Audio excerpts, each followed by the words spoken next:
Kemudian di antara kaidah berikutnya, seorang kalau hendak berbicara tentang memastikan tanda-tanda hari kiamat atau menafsirkan hadis-hadis tentang tanda-tanda hari kiamat, hendaknya dia berusaha mengumpulkan seluruh jalur-jalurnya, jalan-jalannya, sehingga dia bisa melihat lafal-lafal yang ada. Tatkala dia sudah mengumpulkan lafal-lafal yang banyak, baru dia bisa menafsirkan. Adapun dia hanya melihat satu jalan, satu lafal, kemudian dia tidak memandang lafal-lafal yang lain, nanti dia bisa salah menafsirkan. Dia bisa salah menafsirkan. Contoh, ya, yang digembar-gemborkan oleh sebagian orang, saking bencinya kepada dakwah yang digencarkan oleh Arab Saudi, ya. Mereka menafsirkan tentang tanduk setan, ya, yang akan muncul di Najd adalah dakwah Syekh Muhammad bin Abdul Wahab.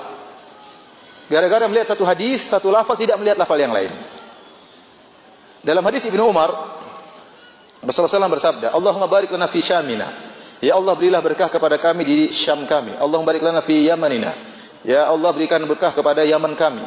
Qalu ya Rasulullah wa fi najdina. Ya Rasulullah, bagaimana doa untuk berkah bagi Najd kami? Rasulullah SAW mengulangi lagi, ya Allah, berikanlah berkah kepada negeri Syam, berikanlah berkah kepada Yaman. Mereka para sahabat bertanya lagi, ya Rasulullah wa fi najdina. Ya Rasulullah, bagaimana dengan Najd kami? Maka Rasulullah SAW mengatakan, hunalika zalazil wal fitan. Sungguhnya di Najd itu akan muncul gempa dan fitnah-fitnah, kegoncangan dan fitnah-fitnah. Wa biha yatlu qarnu syaitan. Dan di Najd akan muncul tanduk syaitan. Kemudian ditafsirkan oleh mereka, yang dimaksud dengan tanduk syaitan adalah Syekh Muhammad bin Abdul Wahab rahimahullahu taala. Inilah kedustaan. Mereka memastikan sekarang ini dimaksud dengan tanduk syaitan adalah siapa? Syekh Muhammad bin Abdul Wahab. Padahal negara Arab Saudi berdiri atas perjuangan siapa? Syekh Muhammad bin Abdul Wahab rahimahullahu taala, bekerja sama dengan Imam Muhammad bin Saud. Berdirilah tegak negara Arab Saudi. Dan kita bisa merasakan bagaimana berkahnya negara tersebut sekarang, ya. Dahulunya kabilah-kabilah saling bermusuh-musuhan, negara saling perang-perangan. Dengan berdirinya negara Arab Saudi, Jazirah Arab bisa bersatu dengan kenyamanan dan ketentraman. Syariat Islam ditegakkan. Saya katakan bahwa negara Arab Saudi salah satu dari kebaikan Syekh Muhammad bin Abdul Wahab rahimahullahu taala. Ya. Keamanan, ketentraman yang kita rasakan, orang-orang berhaji, berumrah dengan tentram, dengan nyaman. Salah satu kebaikan dari Syekh Muhammad bin Abdul Wahab rahimahullah. Maka sering saya sampaikan, Syekh Muhammad bin Abdul Wahab rahimahullahu taala di sisi mata orang Arab Saudi seperti tuanku Imam Bonjol di sisi orang-orang Indonesia, bukan sekedar ulama tapi sekaligus pahlawan. Karena dia adalah seorang pahlawan dan ulama yang ikut serta dalam mendirikan kerajaan Arab Saudi. Oleh karenanya keturunannya sampai sekarang dihormati. Ya. Seperti mufti Arab Saudi masih keturunan Syekh Muhammad bin Abdul Wahab rahimahullahu taala. Salah satu imam di Masjid Nabawi masih keturunan Syekh Muhammad bin Wahab rahimahullahu taala. Menteri agama masih keturunan Syekh Muhammad bin Abdul Wahab rahimahullahu taala. Banyak keturunan dia yang masya Allah menjadi orang-orang alim. Ya, kemudian dituduh bahwasanya Syekh Abdul Wahab adalah dakwah syaitan. Arab Saudi ini syaitan semuanya, kan bahaya seperti itu. Hanya melihat satu lafal kemudian tidak melihat lafal-lafal yang lain. Dan sini kita dituduh itu tanduk syaitan, dakwah syaitan. Kita tidak boleh seperti itu, ya. Dalam riwayat yang lain sangat jelas. Ya Rasulullah, wa fi Iraqina, tadi riwayat yang lain, ya Rasulullah, bagaimana dengan Najd kami? Kenapa engkau tidak doakan? Dalam riwayat yang lain, Rasulullah, bagaimana dengan Irak kami? Irak maksudnya. Karena Rasulullah SAW sudah sebutkan Syam, sudah sebutkan Yaman, tinggal Irak. Kok Nabi tidak doain? Faraddadaha thalathan. Rasulullah SAW tidak jawab. Sampai sahabat mengulangi 3 kali. Ya Rasulullah, kenapa engkau tidak mendoakan Irak?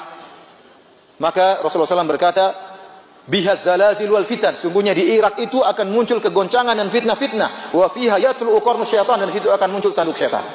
Ternyata yang dimaksud dengan Najd itu bukan Najd di Arab Saudi, tapi Najd di mana? Di Irak. Kenapa Anda cuma melihat satu lafal, tidak melihat lafal-lafal yang lain? Memaksa-maksakan menafsirkan tanda-tanda hari kiamat dengan atau masa depan yang diramalkan oleh Nabi dengan penafsiran mentakyin, memvonis si fulan yang dimaksud dengan tanduk syaitan. Ini ketidakadilan dan kezaliman. Seakan-akan bahwasanya negara Arab Saudi itu merupakan tanduk syaitan seluruhnya. Ini enggak benar. Seorang harus adil, jangan ikut hawa nafsu. Kumpulkan seluruh lafal-lafal hadis.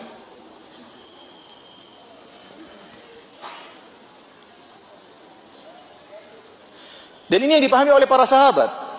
Abdullah bin Umar bin Ibnu Umar radhiyallahu anhuma yang meriwayatkan hadis ini. Dia yang pernah memperingatkan ahlul Irak, penduduk negeri Irak. Dia berkata, "Ya ahlal Irak, wahai penduduk negeri Irak, ma as'alukum ani saghirah." wa arkabakum lil kabira. Aku tidak bertanya kepada kalian tentang suatu yang kecil kemudian aku menjerumuskan kalian dalam perkara yang besar. Sami'tu Abi Abdullah bin Umar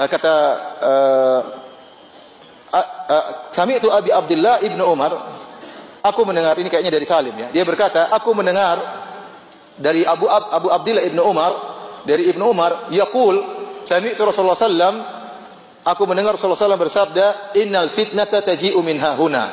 Sungguhnya fitnah akan muncul dari sini. Wa auma abiyadihi nahwal masyriq, dan Rasulullah sallam beri isyarat ke arah timur. Min haitsu yatlu qarnu syaitan, tatkala muncul tanduk syaitan. Dia sedang berbicara tentang penduduk apa? Irak. Dia ingatkan di sini muncul banyak muncul apa? Fitnah di Irak. Jadi yang dimaksud dengan tanduk syaitan bukanlah di Najd Arab Saudi, tapi di mana? Di Irak. Dan kenyataannya benar. Lihat apa yang terjadi di Irak. Utsman bin Affan radhiyallahu anhu dibunuh oleh orang-orang yang datang dari Irak. Mereka berkumpul kemudian datang membunuh Utsman bin Affan. Kemudian juga Husain radhiyallahu anhu dibunuh di Karbala, dan itu juga di mana? Di Irak. Kemudian orang-orang Khawarij kabur menuju ke Irak. Kemudian Firqah Al-Qadariyah, Al-Jahmiyah, Al-Mu'tazilah semuanya muncul dari Irak. Kemudian fitnah Al-Mukhtar yang pernah ngaku sebagai nabi juga munculnya di mana? Di Irak. Dan seterusnya.